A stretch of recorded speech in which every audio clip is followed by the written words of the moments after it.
मित्रों, आप सभी का श्रीमद् भगवद गीता के दूसरे अध्याय के पाठ 2 में स्वागत है। तो आइए शुरू करते हैं। महान श्रीमद् भगवद गीता के दूसरा अध्याय का पाठ 2, श्लोक नंबर 36। अवाच्यवादाश्च बहून् वदिष्यन्ति तवाहिताः निंदन्तस्तव सामर्थ्यं ततो दुःखतरन्नु किम्। इसका अर्थ है, तेरे वैरी लोग तेरे सामर्थ्य की निंदा करते हुए तुझे बहुत से न कहने योग्य वचन भी कहेंगे, उससे अधिक दुख और क्या होगा। श्लोक नंबर 37। हतो व प्राप्स्यसि स्वर्गं जित्वा वा भोक्ष्यसे महीं तस्मादुत्तिष्ठ कौन्तेय युद्धाय कृत निश्चयः। इसका अर्थ है, या तो तू युद्ध में मारा जाकर स्वर्ग को प्राप्त होगा अथवा संग्राम में जीतकर पृथ्वी का राज्य भोगेगा। इस कारण हे अर्जुन, तू युद्ध के लिए निश्चय करके खड़ा हो जा। श्लोक नंबर 38। सुख दुःखे समे कृत्वा लाभालाभौ जया जय ततो युद्धाय युज्यस्व नैवं पापं वाप्स्यसि। इसका अर्थ है, जय पराजय, लाभ हानि और सुख दुख को समान समझकर उसके बाद युद्ध के लिए तैयार हो जा। इस प्रकार युद्ध करने से तू पाप को नहीं प्राप्त होगा। श्लोक नंबर 39। एषा ते विहिता सांख्ये बुद्धिर्योगे त्विमाश्रेणु बुद्धया युक्तो यया पार्थ कर्म बंधन प्रहास्यसि। इसका अर्थ है, हे पार्थ, यह बुद्धि तेरे लिए ज्ञान योग के विषय में कही गई और अब तू इसको कर्मयोग के विषय में सुन। जिस बुद्धि से युक्त हुआ तू कर्मों के बंधन को भली भांति त्याग देगा अर्थात सर्वथा नष्ट कर डालेगा। श्लोक नंबर 40। नेहाभिक्रमनाशोस्ति प्रत्यवायो न विद्यते स्वल्पमप्यस्य धर्मस्य त्रायते महतो भया। इसका अर्थ है, इस कर्मयोग में आरंभ का अर्थात बीज का नाश नहीं है और उल्टा फल रूप दोष भी नहीं है, बल्कि इस कर्मयोग रूप धर्म का थोड़ा सा भी साधन जन्म मृत्यु रूप महान भय से रक्षा कर लेता है। श्लोक नंबर 41। व्यवसायात्मिका बुद्धिरेके कुरुनंदन बहुशाखा ह्यनंताष्ट बुद्धयो व्यवसायिना। इसका अर्थ है, हे अर्जुन, इस कर्मयोग में निश्चयात्मिका बुद्धि एक ही होती है, किंतु अस्थिर विचार वाले विवेकहीन सकाम मनुष्यों की बुद्धियां निश्चय ही बहुत भेदों वाली और अनंत होती हैं। श्लोक नंबर 42, 43 और 44। यामिमा पुष्पिता वाचं प्रवदन्त्य विपश्चितः वेदवादर्ताः पार्थ नान्यदस्तीति वादिनः कामात्मानः स्वर्गपरा जन्म कर्म फलप्रदा क्रिया विशेष बहुला भोगैश्वर्यक्ति प्रति भोगैश्वर्य प्रसक्ताना तया पहरिच्चेत्सा व्यवसायात्मिका बुद्धियः समाधौ न विधीयते। ये सभी का अर्थ है, हे अर्जुन, जो भोगों में तन्मय हो रहे हैं, जो कर्मफल के प्रशंसक वेदवाक्यों में ही प्रीति रखते हैं, जिनकी बुद्धि में स्वर्ग ही परम प्राप्य वस्तु है और जो स्वर्ग से बढ़कर दूसरी कोई वस्तु ही नहीं है, ऐसा कहने वाले हैं, वे अविवेकी जन इस प्रकार की जिस पुष्पित अर्थात दिखाऊ शोभायुक्त वाणी को कहा करते हैं, जो कि जन्मरूप कर्मफल देने वाली और भोग तथा ऐश्वर्य की प्राप्ति के लिए नाना प्रकार की बहुत सी क्रियाओं का वर्णन करने वाली है। उस वाणी द्वारा जिनका चित्त हर लिया गया है, जो भोग और ऐश्वर्य में अत्यंत आसक्त हैं, उन पुरुषों की परमात्मा में निश्चयात्मिका बुद्धि नहीं होती। श्लोक नंबर 45।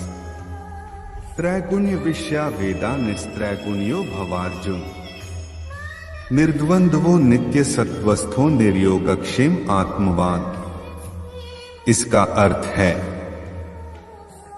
हे अर्जुन, वेद उपर्युक्त प्रकार से तीनों गुणों के कार्य रूप समस्त भोगों और उनके साधनों का प्रतिपादन करने वाले हैं, इसलिए तू उन भोगों और उनके साधनों में आसक्तिहीन, हर्ष शोकादि द्वंद्वों से रहित, नित्य वस्तु परमात्मा में स्थित, योगक्षेम को न चाहने वाला और स्वाधीन अंतःकरण वाला हो। श्लोक नंबर 46। यावानर्थ उत्पाने सर्वतः संप्लुतोदके, तावान सर्वेषु वेदेषु ब्राह्मणस्य विजानतः। इसका अर्थ है, सब ओर से परिपूर्ण जलाशय के प्राप्त हो जाने पर छोटे जलाशय में मनुष्य का जितना प्रयोजन रहता है, ब्रह्मा को तत्व से जानने वाले ब्राह्मण का समस्त वेदों में उतना ही प्रयोजन रह जाता है। श्लोक नंबर 47। कर्मण्येवाधिकारस्ते मा फलेषु कदाचन, मां कर्मफल हेतुर्भूर्माते संगोस्त्व कर्मणि। इसका अर्थ है,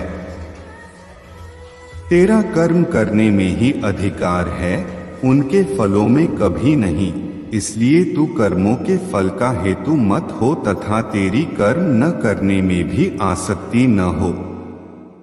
श्लोक नंबर 48। योगस्थः कुरु कर्माणि संगं त्यक्त्वा धनंजय, सिद्धय सिद्धयोः समो भूत्वा समत्व योग उच्यते। इसका अर्थ है,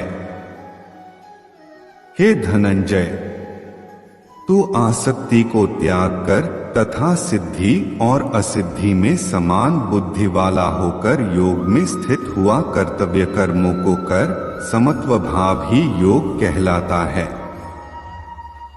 श्लोक नंबर 49।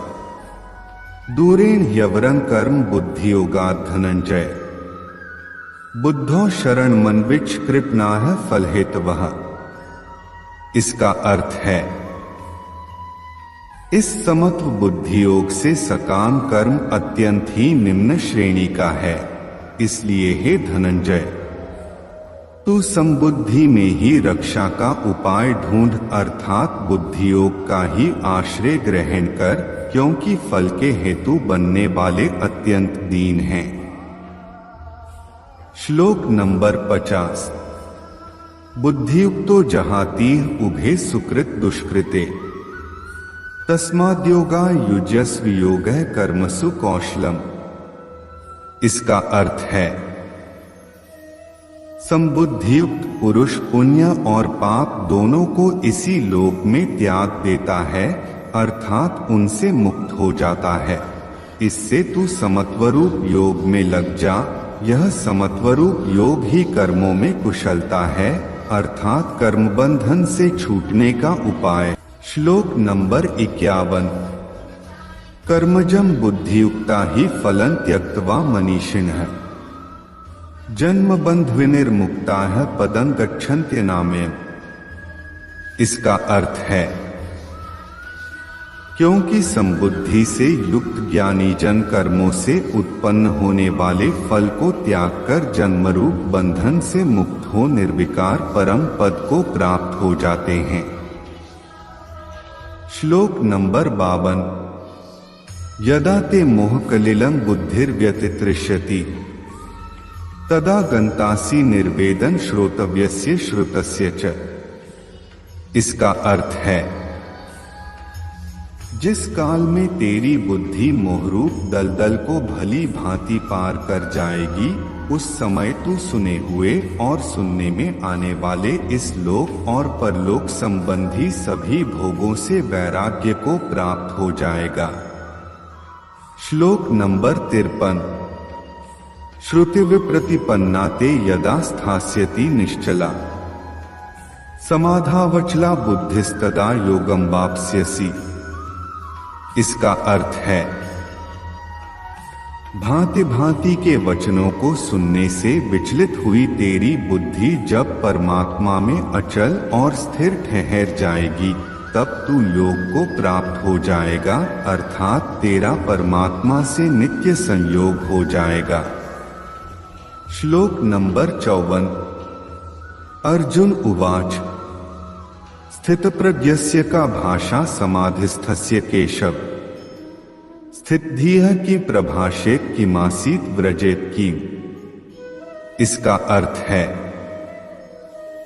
अर्जुन बोले, हे केशव, समाधि में स्थित परमात्मा को प्राप्त हुए स्थिर बुद्धि पुरुष का क्या लक्षण है?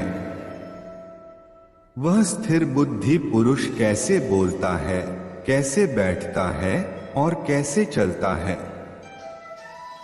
श्लोक नंबर 55। श्री भगवान उवाच प्रजहाति यदा कामान सर्वान् पार्थ मनोक्तान् आत्मन्येवात्मना तुष्टः स्थितप्रज्ञस्तदोच्यते। इसका अर्थ है,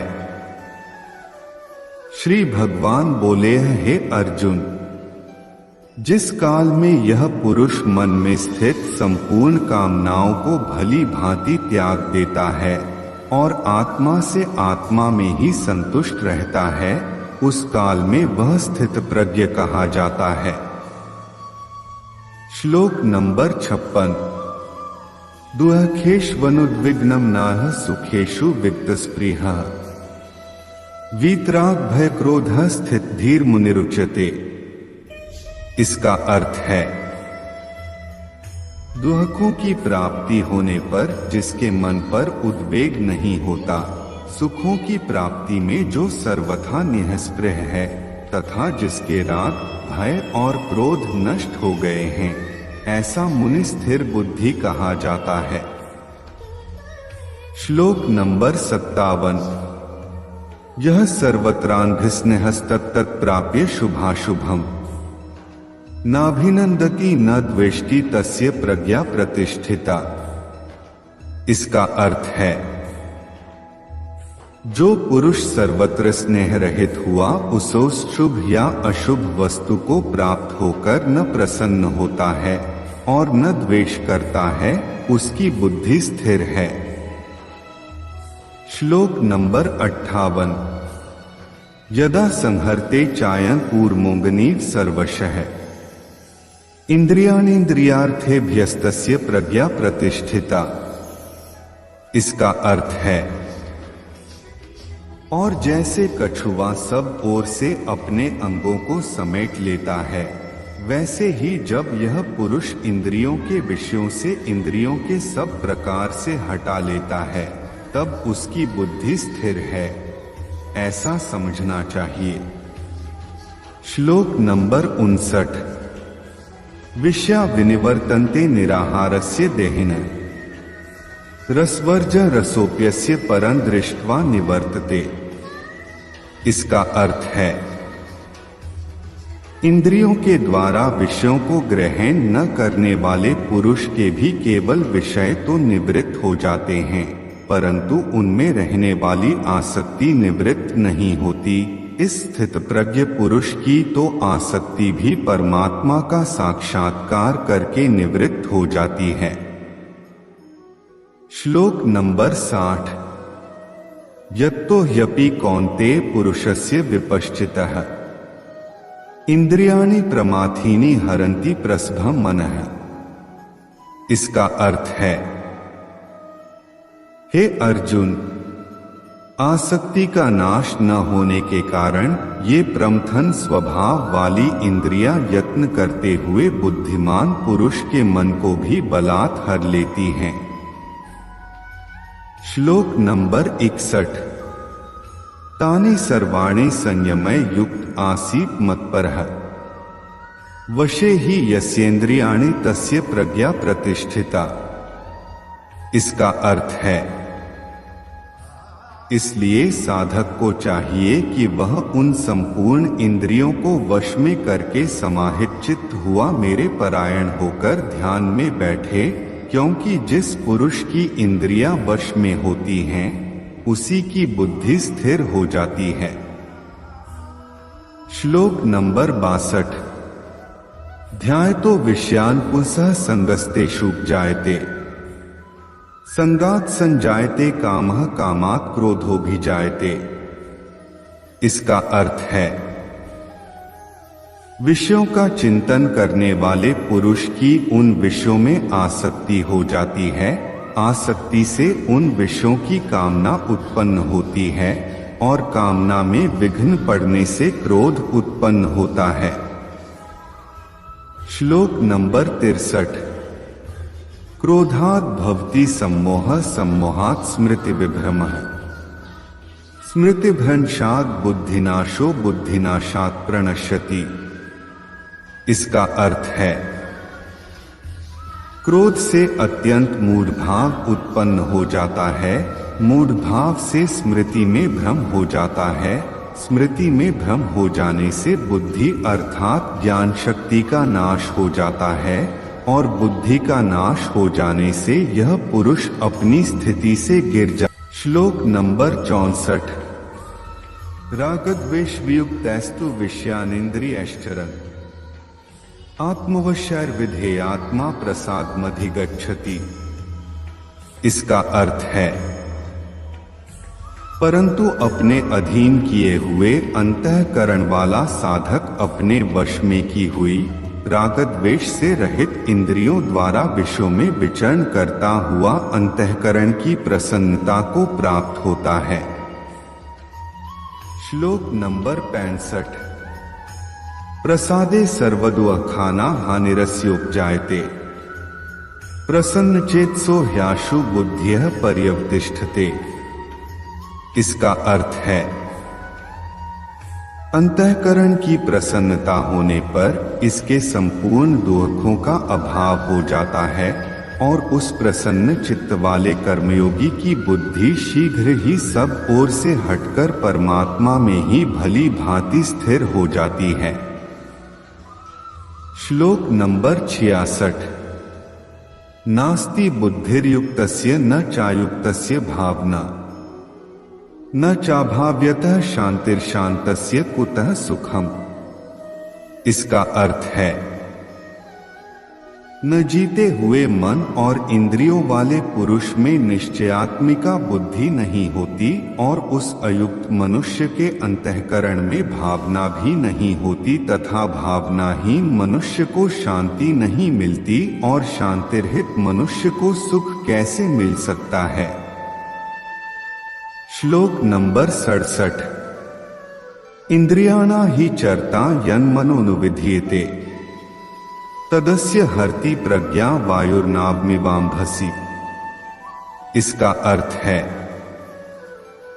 क्योंकि जैसे जल में चलने वाली नाव को वायु हर लेती है, वैसे ही विषयों में विचरती हुई इंद्रियों में से मन जिस इंद्रिय के साथ रहता है वह एक ही इंद्रिय इस अयुक्त पुरुष की बुद्धि को हर लेती है। श्लोक नंबर 68। तस्माद्यस्य महाबाहो निगृहीतानि सर्वशः, इंद्रियाणीन्द्रियार्थेभ्यस्तस्य प्रज्ञा प्रतिष्ठिता। इसका अर्थ है, इसलिए हे महाबाहो, जिस पुरुष की इंद्रियां इंद्रियों के विषयों से सब प्रकार निग्रह की हुई हैं, उसी की बुद्धि स्थिर है। श्लोक नंबर 69। या निशा सर्वभूताना तस्या जागर्ति संयमी, यस्या जागृति भूतानि सा निशा पश्यतो मुनेः। इसका अर्थ है, संपूर्ण प्राणियों के लिए जो रात्रि के समान है, उस नित्य ज्ञान स्वरूप परमानंद की प्राप्ति में स्थित प्रज्ञ योगी जागता है और जिस नाशवान सांसारिक सुख की प्राप्ति में सब प्राणी जागते हैं, परमात्मा के तत्व को जानने वाले मुनि के लिए वह रात्रि के समान है। श्लोक नंबर 70। आपूर्यमाणं चल प्रतिष्ठन् समुद्रमापः प्रविशन्ति यद्वत् तद्वत् कामा यं प्रविशन्ति सर्वे स शान्तिमाप्नोति न कामकामी। इसका अर्थ है, जैसे नाना नदियों के जल सब ओर से परिपूर्ण अचल प्रतिष्ठा वाले समुद्र में उसको विचलित न करते हुए ही समा जाते हैं, वैसे ही सब भोग जिस स्थितप्रज्ञ पुरुष में किसी प्रकार का विकार उत्पन्न किए बिना ही समा जाते हैं, वही पुरुष परम शांति को प्राप्त होता है, भोगों को चाहने वाला नहीं। श्लोक नंबर 71। विहाय कामान्यः सर्वान् पुमाश्चरति निःस्पृहः निर्ममो निरहंकारः स शांतिं धिगच्छति। इसका अर्थ है, जो पुरुष संपूर्ण कामनाओं को त्याग कर ममता रहित, अहंकार रहित और स्पृहा रहित हुआ विचरता है, वही शांति को प्राप्त होता है, अर्थात वह शांति को प्राप्त है। श्लोक नंबर 72। एषा ब्राह्मी स्थितियः पार्थ नैना प्राप्य विमुह्यति स्थित्वास्यामन्तकालेपि ब्रह्म निर्वाण मृच्छति। इसका अर्थ है, हे अर्जुन, यह ब्रह्मा को प्राप्त हुए पुरुष की स्थिति है। इसको प्राप्त होकर योगी कभी मोहित नहीं होता और अंतकाल में भी इस ब्राह्मी स्थिति में स्थित होकर ब्रह्मानंद को प्राप्त हो जाता है। तत्सदिति श्रीमद्भगवद्गीतासु उपनिषत्सु ब्रह्म विद्यायां योगशास्त्रे श्री कृष्णार्जुन संवादे सांख्य योगो नाम द्वितीयोऽध्यायः। इस प्रकार उपनिषद, ब्रह्म विद्या तथा योग शास्त्र रूप श्रीमद् भगवद गीता के श्री कृष्ण अर्जुन संवाद में सांख्य योग नामक द्वितीय अध्याय संपूर्ण। श्रीमद् भगवद गीता का दूसरा अध्याय का पाठ 2 यहीं पर समाप्त होता है। उम्मीद करते हैं मित्रों कि आप सभी को ये वीडियो जरूर पसंद आई होगी। अब हम लोग मिलते हैं श्रीमद् भगवद गीता के तीसरे अध्याय के साथ में। तब तक के लिए आप सभी अपना ख्याल रखें। जय श्री कृष्ण।